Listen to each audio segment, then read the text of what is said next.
Hello बच्चों, most welcome in the class. उम्मीद करता हूँ कि सब लोग ठीक से होंगे और आज का क्लास शुरू करते हैं। आज का क्लास है class 12 chemistry and the chapter is alcohols, phenols and ethers. इस चैप्टर में एक टॉपिक आज ले रहे हैं physical properties of alcohols and phenols, यानी अल्कोहल्स एंड फेनॉल्स की फिजिकल प्रॉपर्टीज। तो हमने देखा है कि अल्कोहल का यदि हम जनरल फार्मूला लिखें तो इसको लिखेंगे ROH, या इसको लिखेंगे ArOH, यानी कि इसको कह सकते हैं ये अल्काइल ग्रुप है,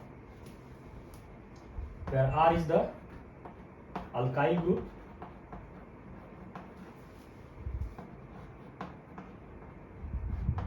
और Ar is aryl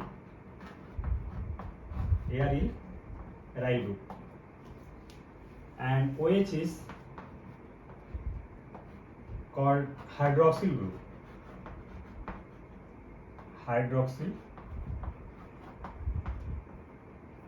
group जिसको अल्कोहल ग्रुप भी बोलते हैं। OH is called hydroxyl group। तो कंपाउंड की प्रॉपर्टी मोस्टली और मेनली कंपाउंड की प्रॉपर्टी हाइड्रोक्सिल ग्रुप पे डिपेंड करती है। ज़्यादातर प्रॉपर्टीज के इसमें कंपाउंड के उसकी जो प्रॉपर्टीज है वो हाइड्रोक्सिल ग्रुप पे डिपेंड करती है, इन अल्काइल एराइल ग्रुप पे कम डिपेंड करती है। सो इसमें एक प्रॉपर्टी लेते हैं,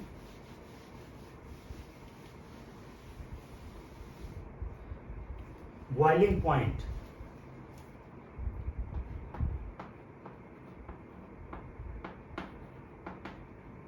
बॉइलिंग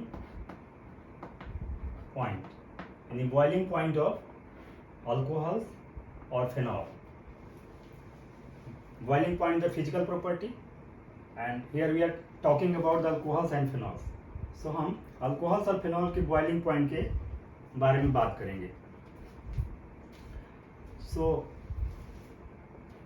बॉइलिंग पॉइंट में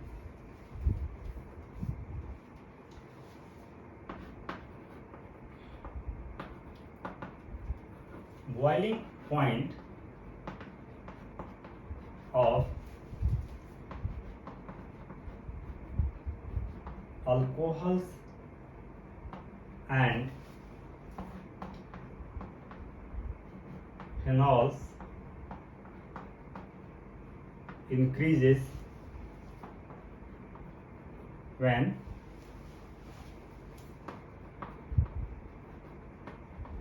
number of carbon atoms increase in the compound।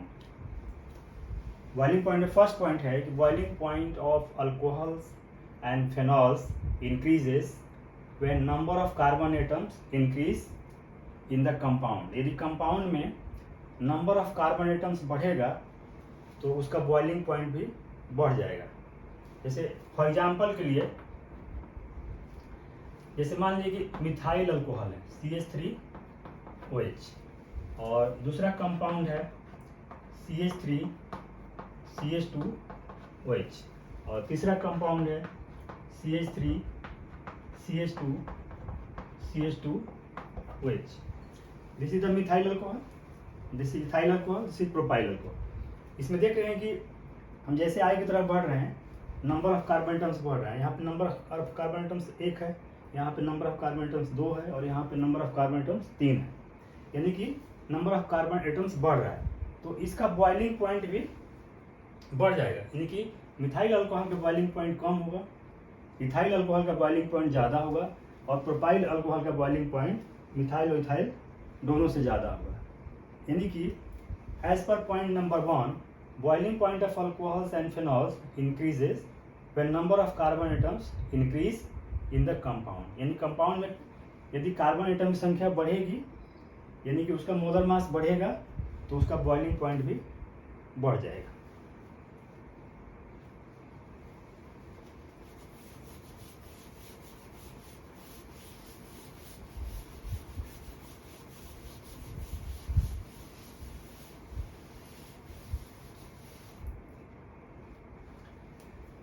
Next point number 2. Point number 2 is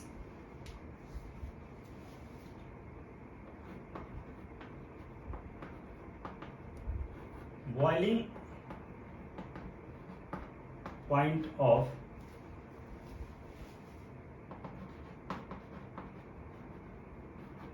alcohols and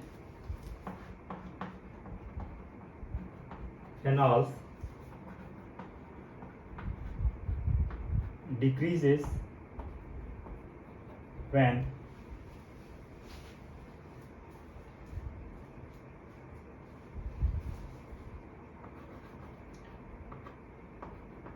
there is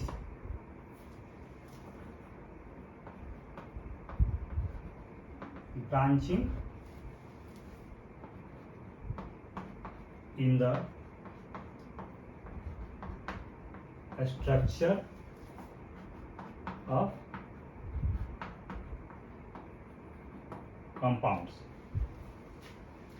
और इससे पहले हम यदि पहले पॉइंट की बात करें तो हम देख रहे हैं जैसे जैसे नंबर ऑफ कार्बन एटम्स बढ़ रहा था तो वैसे वैसे उसका बॉइलिंग पॉइंट बढ़ रहा था। तो उसके बॉइलिंग पॉइंट बढ़ने का मेन कारण ये है कि जैसे जैसे कार्बन एटम की संख्या बढ़ेगी तो उसके इंटरमोलिकुलर जो वैन-डेर-वाल्स फोर्स ऑफ अट्रैक्शन है वो बढ़ जाता है। तो intermolecular van-der-Waals force of attraction बढ़ेगा तो उसके नाते बॉइलिंग पॉइंट्स भी कंपाउंड की बढ़ जाता है। दूसरे पॉइंट में boiling points of alcohols and phenols decreases when there is branching in the structure of compounds. यानी कंपाउंड के स्ट्रक्चर में यदि कहीं ना कहीं ब्रांचिंग होगी तो उससे उसका बॉइलिंग पॉइंट घट जाता है। जैसे कि एज फॉर एग्जाम्पल जैसे कि propyl alcohol CH3 CH2 OH, this is या आप कह सकते normal propyl alcohol, normal propyl alcohol. इसमें जितनी भी कार्बन एटम है या हाइड्रोक्सिल ग्रुप है वो स्ट्रेट लाइन में यानी ब्रांच में नहीं है, नॉर्मल प्रोपाइल अल्कोहल। दूसरे केस में हम इसको ऐसे भी ले सकते हैं CH3 CH3 H OH, इसको कहते हैं isopropyl alcohol, isopropyl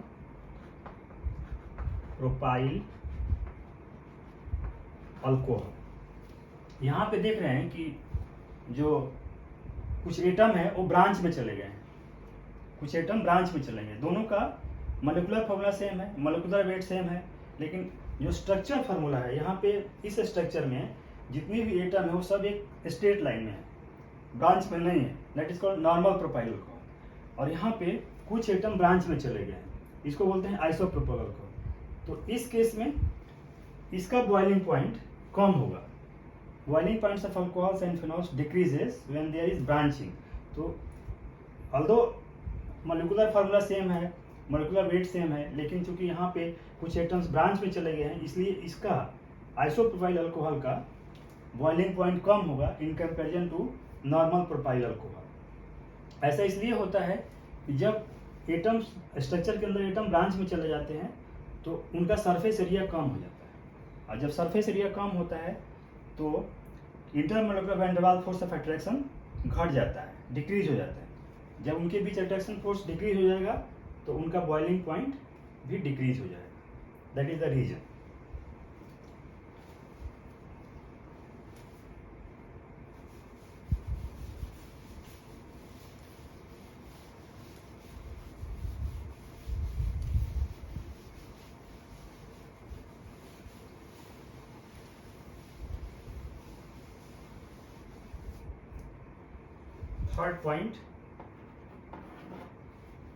Third point is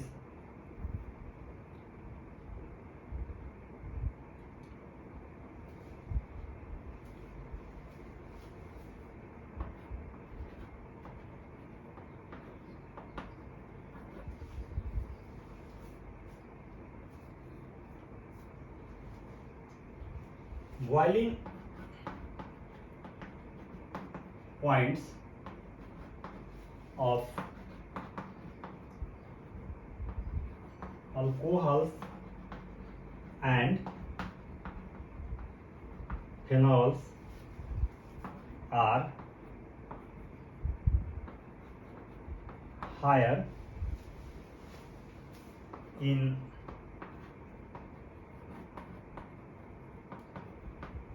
comparison to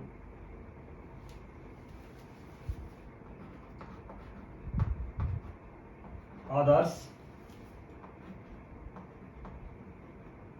same molar mass compounds.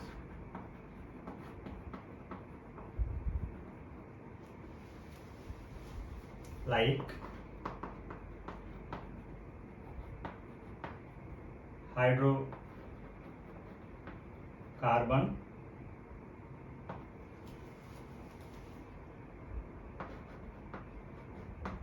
haloalkanes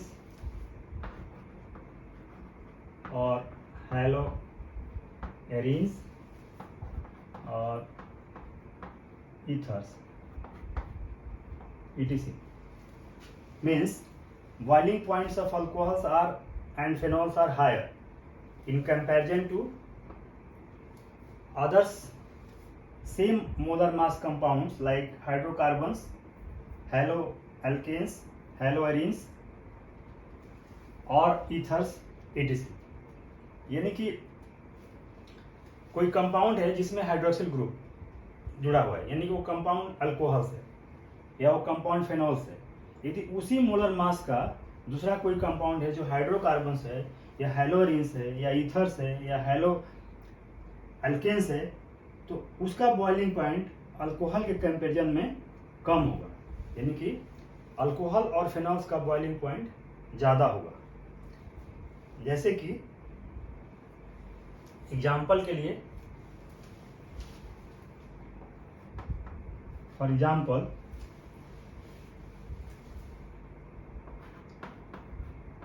CH3 CH2OH यानी कि ethyl alcohol, this is ethyl alcohol.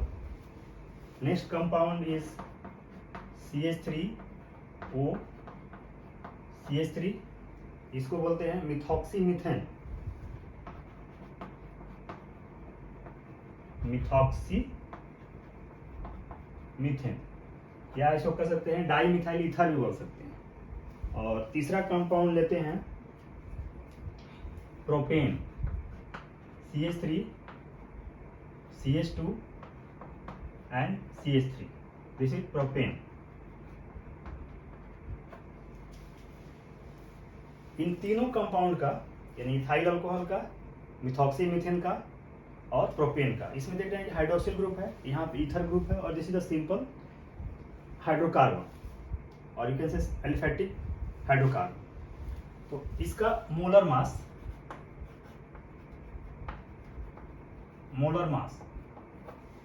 इन तीनों का मोलर मास 46 होगा, 46, इसका ही 46 और इसका ही 46 होगा, तीनों का मोलर मास 46 होगा।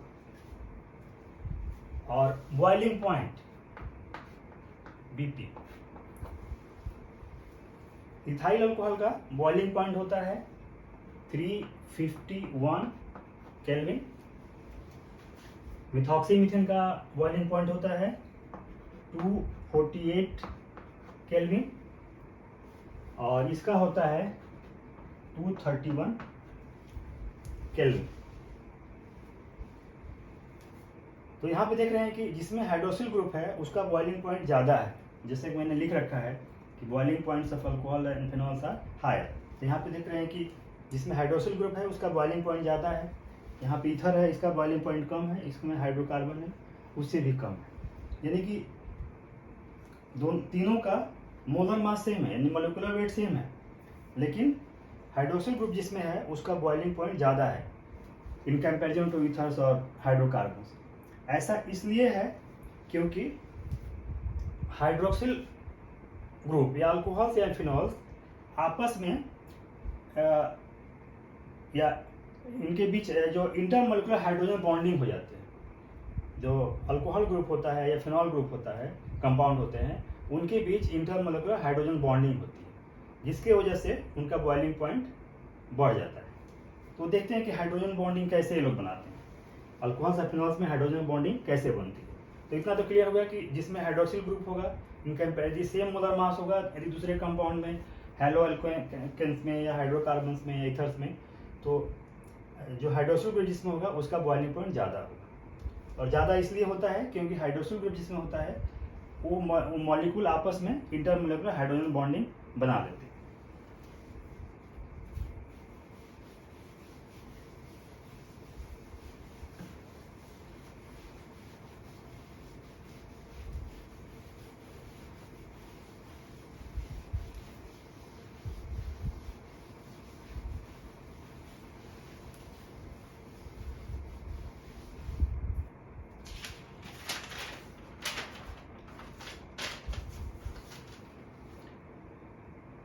तो एक जनरल फॉर्मूला लेते हैं अल्कोहल का। जैसे अल्कोहल का जनरल फॉर्मूला होता है ROH।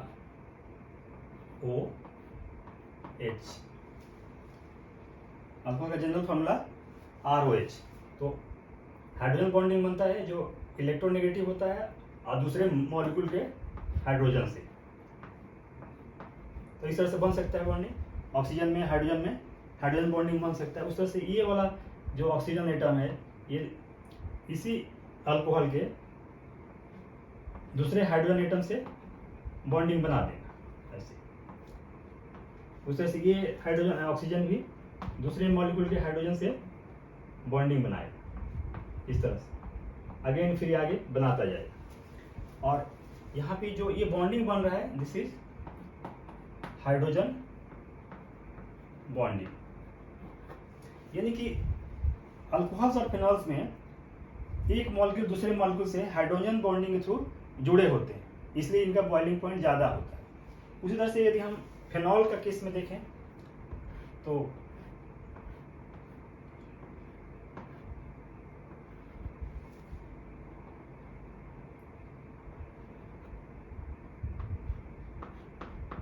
दिस इज फिनॉल, और यहाँ पे हम कर सकते हैं दिस इज अल्कोहल। यहाँ आर की जगह पे कोई अल्काइल ग्रुप भी जोड़ सकते हैं या अल्काइल ग्रुप भी रख सकते हैं। सो यहाँ पे ऑक्सीजन है और ये दूसरे मॉलिक्यूल से के हाइड्रोजन से लिंक हो जाएगा।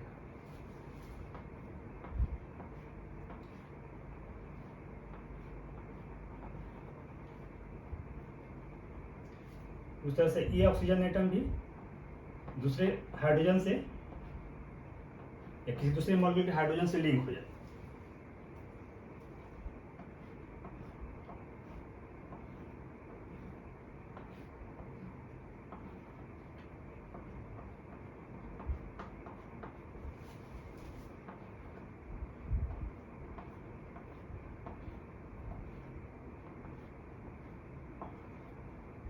इस तरह से आगे फिर हाइड्रोजन बॉन्डिंग से जुड़ जाए।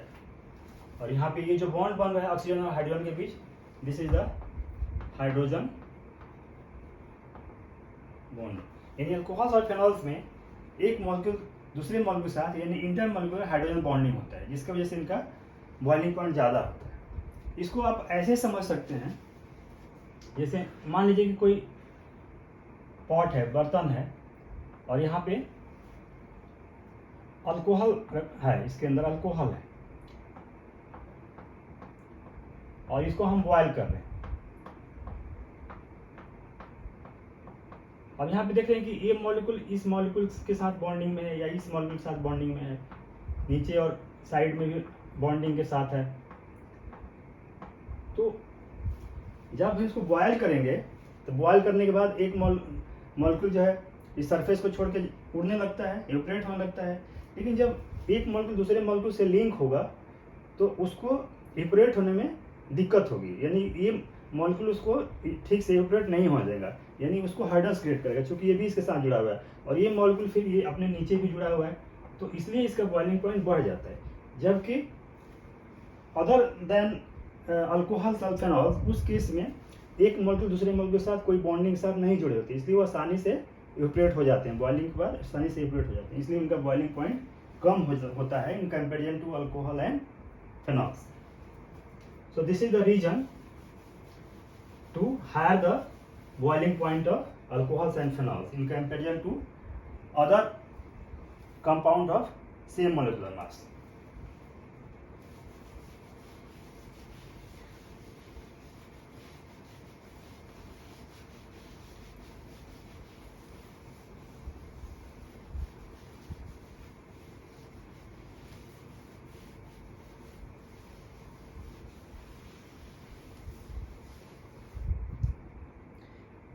फिजिकल प्रॉपर्टी, दूसरा फिजिकल प्रॉपर्टी है सोल्युबिलिटी. दूसरा फिजिकल प्रॉपर्टी सोल्युबिलिटी. सोल्युबिलिटी माने डिजॉल्व हो जाना, घुल जाना, उसको बोलते हैं solubility. So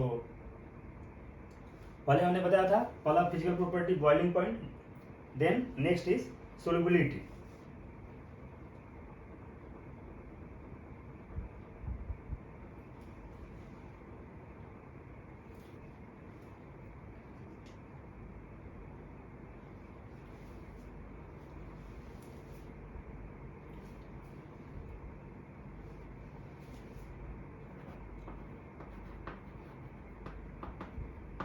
Solubility of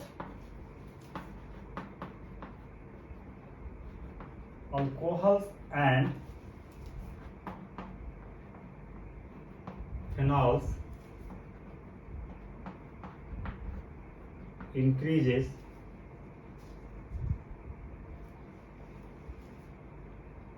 in water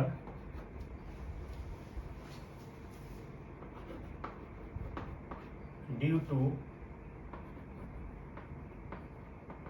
ability to form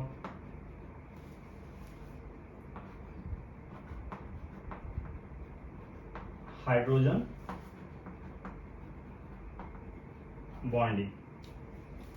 Solubility of alcohols and phenols increases in water due to ability to form hydrogen bonding. यानी कि अल्कोहल्स और फिनॉल्स की सोल्युबिलिटी वाटर में ज़्यादा होती है, क्योंकि वो हाइड्रोजन मॉलिक्यूल के साथ,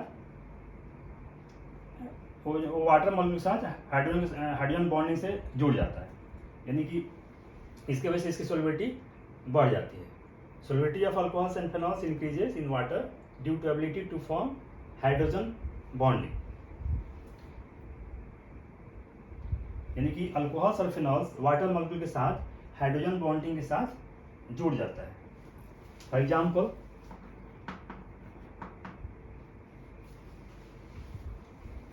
जैसे कि CH3 CH2 CH2 O.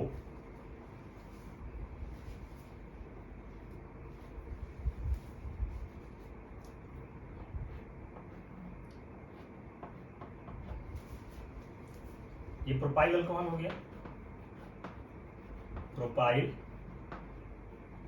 Alcohol, propyl alcohol को जब वाटर के साथ मिक्स करते हैं तो प्रोपाइल अल्कोहल वाटर के साथ हाइड्रोजन बॉन्डिंग से लिंक हो जाता है. यानी कि ये अल्कोहल का हाइड्रोजन है और ये हाइड्रोजन वाटर के ऑक्सीजन से हाइड्रोजन के साथ हाइड्रोजन बॉन्ड बना देता है.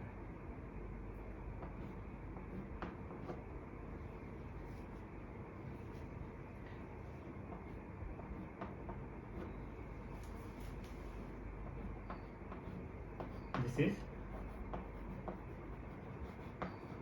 Hydrogen bonding. उस तरह से यहां से भी जुड़ सकता है और यहां से भी हाइड्रोजन मॉलिक्यूल जुड़ सकता है. यानी कि इस प्रोपाइल अल्कोहल के साथ बहुत सारे हाइड्रोजन वाटर के मॉलिक्यूल हाइड्रोजन बॉन्डिंग के थ्रू जुड़ सकते हैं. तो इसकी वजह से चूंकि अल्कोहल्स और फिनॉल्स दोनों वाटर के साथ हाइड्रोजन बॉन्डिंग के साथ जुड़ जाते हैं, यानी कि वाटर के बहुत सारे मॉल के साथ हाइड्रोजन बॉन्ड से जुड़ जाते हैं, जिसकी वजह से इनकी सोल्युबिलिटी वाटर में बढ़ जाती है। Solubility of alcohols and phenols increases in water due to ability to form hydrogen bond. और इसमें यदि जैसे OH ये फंक्शनल ग्रुप है, this is hydroxyl group OH, और ये अल्काइल या एराइल ग्रुप होगा, ये अल्काइल या एराइल ग्रुप। तो इसकी सॉल्युबिलिटी क्यों बढ़ती है वाटर के साथ? क्योंकि हाइड्रोजन बॉन्डिंग में आता है, दिस इज द रीजन। यदि जो अल्काइल या एराइल ग्रुप का मोलर मास यदि बढ़ेगा, ये कह सकते हैं size, if the size of alkyl और एराइल ग्रुप इज इंक्रीजेस, तो सॉल्युबिलिटी घट जाती है। साइज ऑफ, जैसे ये अल्काइल ग्रुप है, यहाँ पे अल्काइल की जगह पे प्रोपाइल लगा हुआ है, यहाँ पे एराइल भी हो सकता है या कोई दूसरा अल्काइल ग्रुप भी हो सकता है। तो यदि इसका साइज बढ़ जाता है, यदि साइज का बढ़ने का मतलब है कि यदि मान लो कि प्रोपाइल की जगह पे ये ब्यूटाइल हो जाएगा या हेप्टाइल हो जाएगा, ऑक्टाइल हो जाएगा, यानी जब नंबर ऑफ कार्बन एटम की संख्या, नंबर ऑफ कार्बन एटम बढ़ जाएगा, तो उस केस में उसकी सॉल्युबिलिटी घट जाएगी, क्योंकि ये पोर्शन जो होता है, जो अल्काइल या एराइल ग्रुप होता है, ये हाइड्रोफोबिक इन नेचर होता है। ये होता है हाइड्रोफोबिक, हाइड्रोफोबिक होता है। हाइड्रोफोबिक मीन्स वाटर से उसका लगाव नहीं होता है, बल्कि वाटर से दूर भागता है। तो वाटर से दूर भागने के मतलब वो सोल्यूबल नहीं होगा, उसकी सोल्युबिलिटी घट जाएगी। तो यदि इसका साइज, यदि अल्काइल ग्रुप या एराइल ग्रुप का साइज कंपाउंड में बढ़ जाएगा, तो उस केस में वाटर के साथ सोल्युबिलिटी उस कंपाउंड की या अल्कोहल या फिनॉल की घट जाएगी, क्योंकि जो अल्काइल या एराइल ग्रुप होता है वो हाइड्रोफोबिक इन नेचर होता है, इसलिए उसकी सोल्युबिलिटी उसमें घट जाएगी।